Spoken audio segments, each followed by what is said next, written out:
The world is a mirror of yourself. Have you ever noticed that on days when you feel joyful, everyone around you suddenly seems more lovable? Their smiles warm your heart, and everything feels lighter. But those same people, when you feel down, might irritate you or feel distant. Strange, isn't it? In fact, the world doesn't change, you do. Everything around you reflects the state of your mind. When you dislike yourself, it's easy to judge and dislike others. But when you are content with yourself, the world becomes pleasant, lovable, and full of hope. The image you hold of yourself determines how you behave, what you choose, who you connect with, and how much you allow yourself to achieve in life. Every thought, every action, even the smallest, stems from how you see yourself. The world is not the cause of your pain or happiness. It is a mirror reflecting the beliefs, emotions, and self-image you hold. Instead of trying to change the world, start with yourself. We live according to the picture we believe is ourselves. How you see yourself shapes your entire life. It decides who you befriend, what job you choose, whether you dare to dream big or settle for just enough. If you believe you're bad at math, you'll avoid numbers. When you fail, you say, "See, I knew it." When you succeed, you call it luck. And so, you stop trying. You live within the pattern you created. We don't act based on reality. We act based on the reality we believe is true, the image in our minds. Maxwell Maltz once wrote, "The goal of all psychotherapy is to change a person's self-image. When that image changes, the whole life changes with it." A struggling student can start doing well if he believes he is capable. Someone always financially lacking can begin living abundantly by changing their view of their financial ability. Self-image is like an emotional thermometer. If you only believe you deserve 50% happiness, when life is too good, you'll feel uneasy and pull yourself back to a familiar safe zone. The truth is, you are not limited by circumstances. You are limited by the picture you believe about yourself. We are who we believe we are. Whenever you tell someone, "I'm bad at math," you're not only refusing a learning opportunity but reinforcing a limiting belief about yourself. Each time you repeat it, you deepen the picture in your mind, "I can't do it." Then you live as if that's true. You don't try. You don't change. You fear failure. And when you fail, you say, "I told you so." Not because you can't, but because you never believed you could. This mindset is a self-fulfilling loop. If you believe you're inadequate, you'll act inadequately. And from that action, you get results that make you believe you really are inadequate. To break this loop, you don't start with skills. You start with belief. The belief that I can change.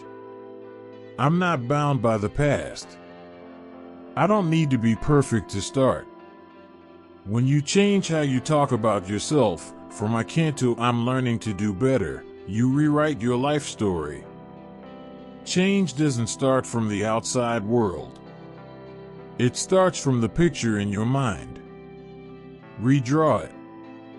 Believe anew. And you will live anew. You will live as what you believe you deserve. Self-image is like a psychological thermometer, quietly adjusting your life back to what you believe is normal.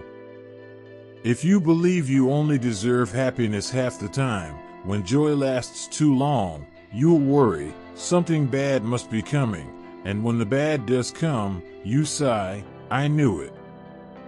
But what you don't know is, some people live happily almost all their lives, not because of luck, but because they allow themselves to. They don't limit the amount of happiness, success, or love they think they deserve. We don't live by truth. We live by our perception of truth. And that perception comes from the self-image in our mind. If you always think you're poor, you'll behave like a poor person, even if you have money in hand. If you think you're incompetent, you won't dare take opportunities, even if you're capable. Change doesn't come from luck or magic. It comes from the moment you ask yourself, how long do I want to live in this old pattern? You are the one who decides your level of living, loving, and success.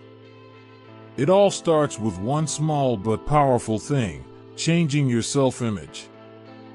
Loving yourself is not selfish, it's a giant step to living authentically. Many confuse loving themselves with selfishness, but these two are worlds apart. Selfish people always want to be the center. They need attention, recognition, and often don't care about others' feelings or needs.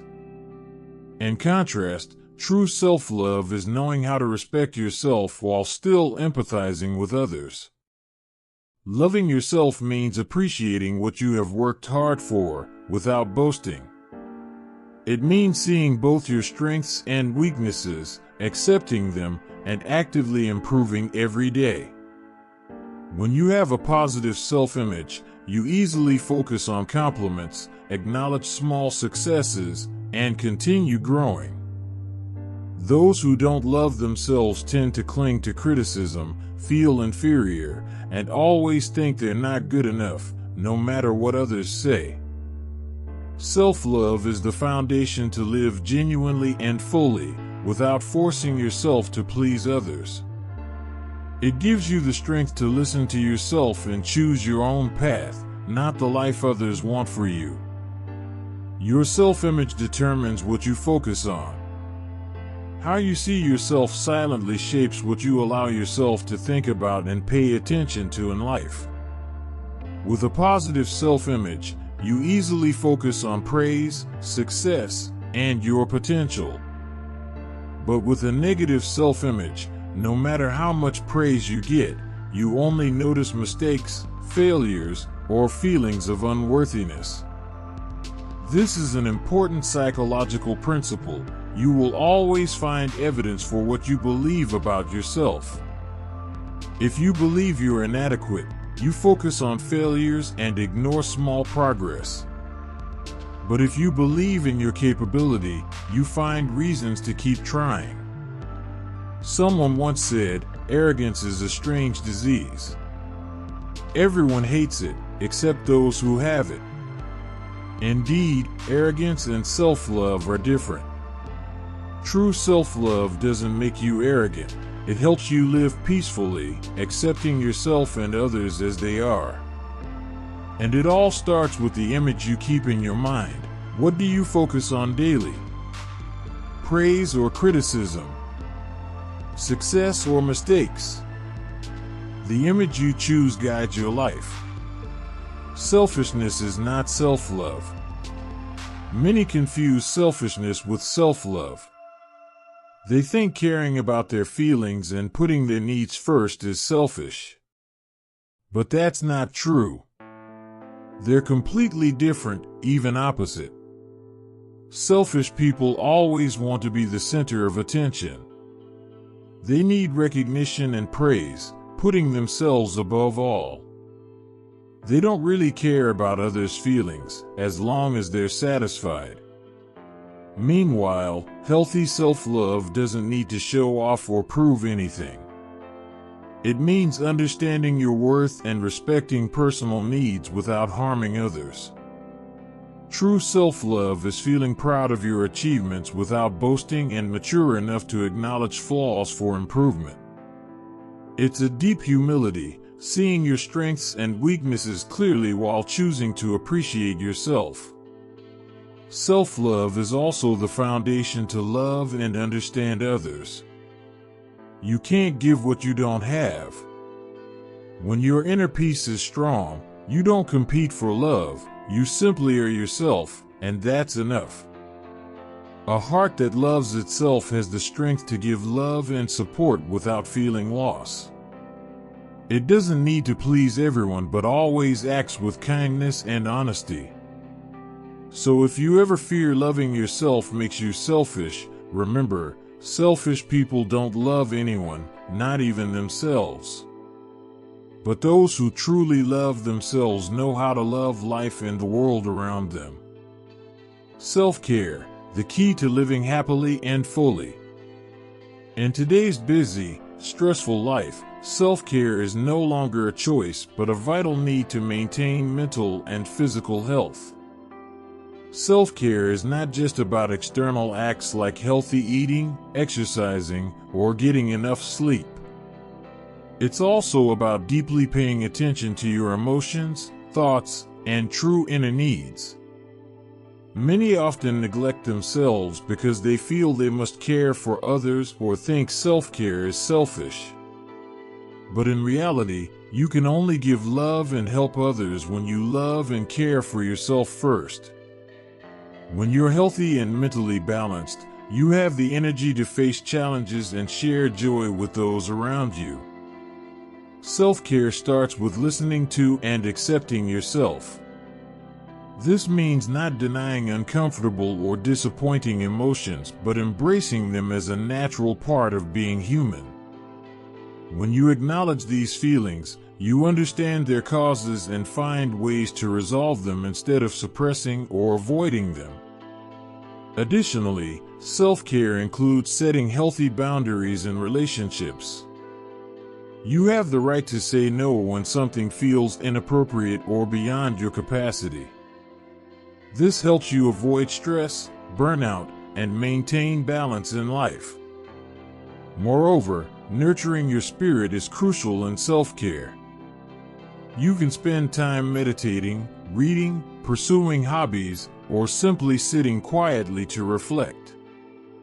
These moments restore energy and bring inner peace. Ultimately, self-care is a lifelong journey requiring patience and self-love.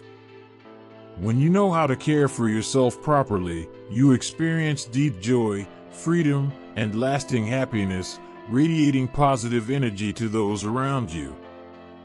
Remember, you deserve love and care, starting with yourself.